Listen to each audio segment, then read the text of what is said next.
Assalamualaikum warahmatullahi wabarakatuh. Salam dan bahagia.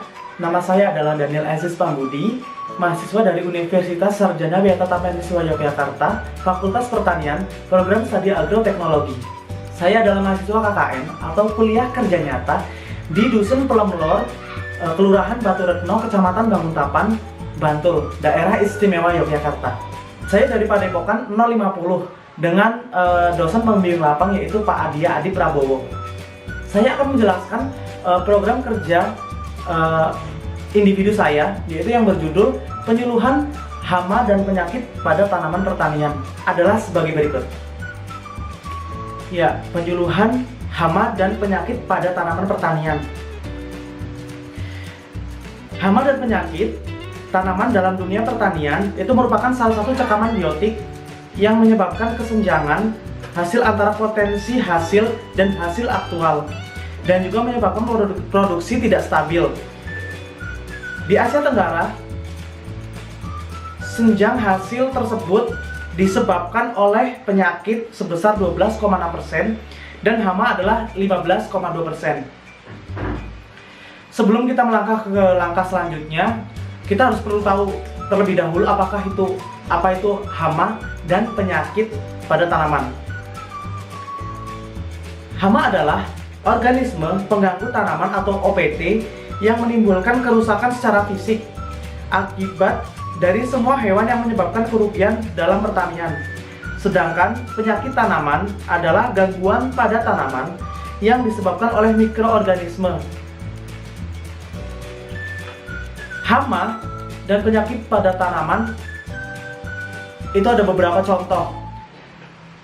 Itu menurut musim kemarau, hama dan penyakit umumnya timbul berdasarkan tingkat keparahannya, yaitu seperti tikus dan walang sangit. Sedangkan pada musim penghujan, yaitu adalah hama dan penyakit yang biasa timbul adalah tikus, worm coklat, penggerek batang, penyakit tungro, blas, hawar daun, bakteri, dan berbagai penyakit yang disebabkan oleh cendawan. Kemudian hama dan penyakit pada tanaman yang dibiarkan terus-menerus akan mengganggu tanaman inang atau bisa menyebabkan kematian. Untuk itu perlu dilakukannya pengendalian. Tindakan pengendalian itu adalah salah satunya adalah usaha yang dilakukan untuk menekan laju perkembangbiakan hama dan penyakit agar tidak mengganggu tanaman pertanian. Kemudian dilakukan pada waktu yang tepat sehingga biaya, waktu, dan tenaga dapat lebih hemat. Kemudian ada beberapa teknik pengendalian hama dan penyakit pada tanaman pertanian. Antara lain adalah preventif. Preventif yaitu pengendalian melalui upaya-upaya pencegahan seperti pembersihan lahan dari hama atau penyakit sebelum bercocok tanam. Kemudian pengendalian secara fisik atau mekanis, yaitu pengendalian hama dan penyakit dengan alat-alat pertanian melalui kegiatan pengolahan tanah, pembabatan atau pemangkasan, kemudian penggenangan, pembakaran, dan penggunaan plastik mulsa. Selanjutnya adalah pengendalian secara kimiawi. Pengendalian secara kimiawi yaitu menggunakan herbisida. Cara ini efektif dilakukan karena dapat menghemat waktu dan tenaga. Kemudian pengendalian secara biologi. Pengendalian secara biologi yaitu menekan populasi hama dan penyakit dengan musuh alami seperti insekta, fungi, ternak, ikan, dan sebagainya. Ya, adapun teknik pengendalian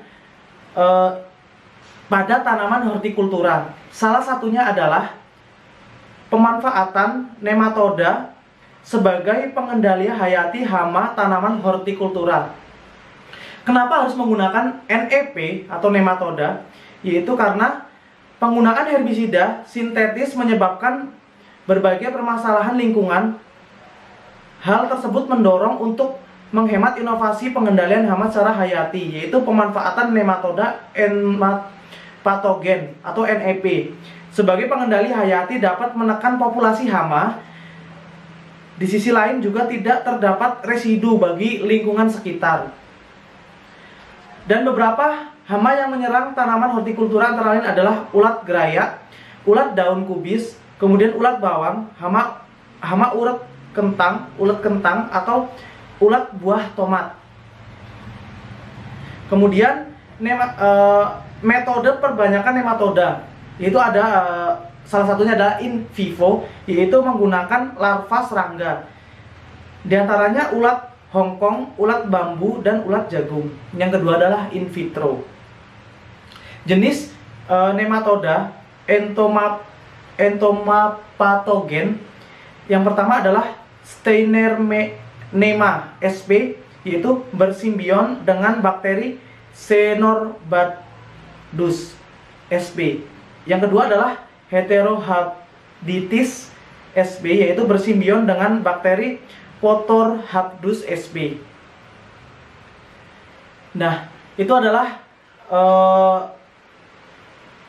teknik pengendalian tanaman pada tanaman hortikultura.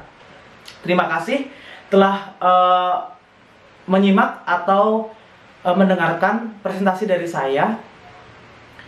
Ada catatan penting, yaitu saat pengendalian hama dan penyakit tanaman. Pengendalian hama dan penyakit tanaman itu sebaiknya dilakukan secara ramah lingkungan, karena ketika kita menggunakan zat kimia yang terus-menerus akan berdampak pada lingkungan sekitar, yaitu pada manusia, hewan, dan tumbuhan itu sendiri. Maka dari itu, untuk pengendalian hama dan penyakit pada tanaman, saya sarankan yaitu menggunakan ramah lingkungan. Seperti contohnya tadi adalah pada teknik-teknik pengendalian dan contoh dari tanaman hortikultura, yaitu pada nematoda. Seperti itu. Sekian dari saya, Daniel Aziz Pambudi. Salam dan bahagia.